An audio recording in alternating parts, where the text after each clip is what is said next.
நிஜாம் பாக்கு, வாய் மணக்க நிஜாம் பாக்கு, தாம்பூலம் சிறக்க நிஜாம் பாக்கு, உனக்கு எனக்கு என அனைவரும் போட்டி போட்டு வாங்கும் பாக்கு நிஜாம் பாக்கு.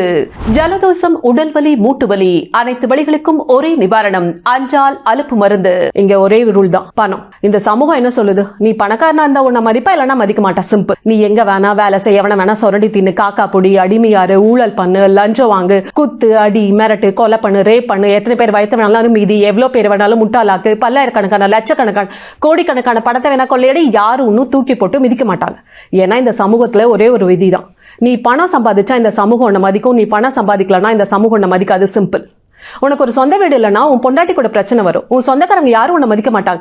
அப்பா, அம்மா, தம்பி, தங்கச்சி யாரும் உன்னை மதிக்க மாட்டாங்க. உன் பொண்ணுக்கு பையன் கொடுக்க மாட்டாங்க, உன் பையனுக்கு பொண்ணு கொடுக்க மாட்டாங்க. நான் எங்க போய் சம்பாதிக்கிறது? நான் யாருக்காக பணம் சம்பாதிக்கணும்? 18 டிரெஸ், சொந்த வீடு, மினரல் வாட்டர், 4 லட்சம் ரூபாய் காரு, 120 ரூபாய்க்கு ஒரு குப்பை படம் எனக்கு தேவை கிடையாது. அப்ப இதெல்லாம் யாரோட தேவை? எங்கேயும் இருக்கிற 4 முதலாளியும் அவனை நக்கி திங்கிற இங்க இருக்கிற 4000 முதலாளிங்க. உலகத்துல இருக்கிற அத்தனை பணக்கார பண்ணிகளும் கொழுத்து போறக்கு தேவை ஒரு பெரிய மார்க்கெட். அந்த மார்க்கெட் தான் இந்தியா. இங்க நம்ம டிவியில 100 தடவை விளம்பரம் போட்டான்னா நீ அவன் சோப்பை வாங்கித்தான் ஆகணும், வேற வழியே கிடையாது. தினம் தினம் உழைச்சு ஆசைப்பட்டு தேவையில்லாத குப்பை எல்லாத்தையும் வாங்கி எதுக்கு வாங்கினோன்றதே மறந்து போய் அடுத்த நாள் காலையில மறுபடியும் எந்திரிச்சு உழைச்சு கொட்டணும். அப்பதான் உலகத்துல இருக்கிற அத்தனை பணக்காரங்களும் சந்தோஷமா இருப்பாங்க. அவங்கள சந்தோஷமா வச்சுக்கதான் கடவுள் உன்னை படைச்சிருக்காரு. இது எல்லாத்தையும் புரிஞ்சுக்கிட்டு இந்த சமூகம் சொல்லி கொடுக்குற மாதிரி உன் தேவை எல்லாத்தையும் பூர்த்தி பண்ணிக்கிட்டே செத்து போனாதான் இது ஒரு குடும்பம். அப்பதான் இந்த சமூகம் இந்த குடும்பத்தை ஏத்துக்கும். அப்பதான் ஒன்ன இந்த சமூகம் ஏத்துக்கும். இதுக்கு எல்லாத்தையும் ஒத்துக்கிட்டாதான் இந்த சமூகத்துல என்ன சொல்றது, சந்தோஷமா வாழ முடியும்.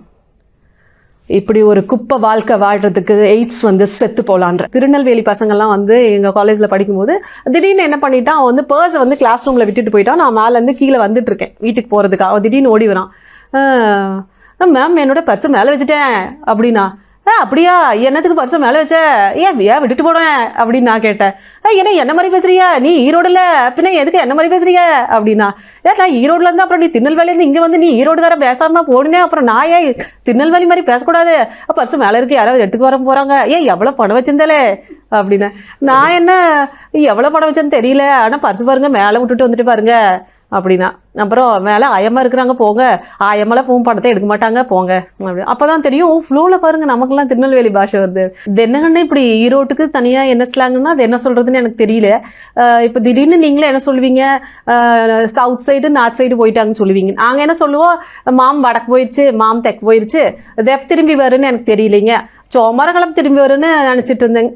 அப்புறம் பாத்தீங்கன்னா திடீர்னு சந்தைக்கு போனோமாம அப்படியே வடக்கு போயிட்டு அப்படியே சந்தைக்கு போயிட்டு வருதுன்னு சொல்லிட்டு இருக்காங்க. என்ன பிஹைண்ட் நோட்ஸ்ல நீ இன்டர்வியூல நயன்தாரா மாதிரி எல்லாம் பேசியிருந்த, யார் வேணாலும் ஏத்துக்கலாம். ஐ மீன் நீ நயன்தாரா மேம் மாதிரி நீ பேசியிருக்க, நீ டப்பிங் ஆர்டிஸ்ட் அப்படின்னு. அப்படிலாம் கிடையாது, உனக்கு நியூஸ் மட்டும் தான் வரும், அதை மட்டும் ட்ரை பண்ணு அப்படிலாம் சொன்னாங்க.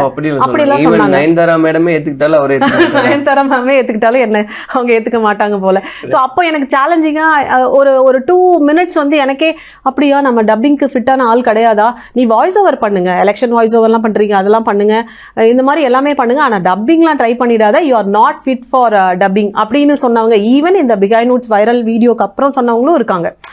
ஸோ கொஞ்ச நேரம் எனக்கு ஒரு மாதிரி கஷ்டமா இருந்தது. அதுக்கப்புறம் இல்ல இதுக்காகவே நம்ம கொஞ்சம் மெனக்கடணும் அப்படின்ற மாதிரி நான் நிறைய முயற்சி பண்ணேன். இனிய காலை வணக்கம், காலை வணக்கங்களுடன் கவிதா முருகேசன் அப்படின்னு சொல்லி அனுப்பணும்.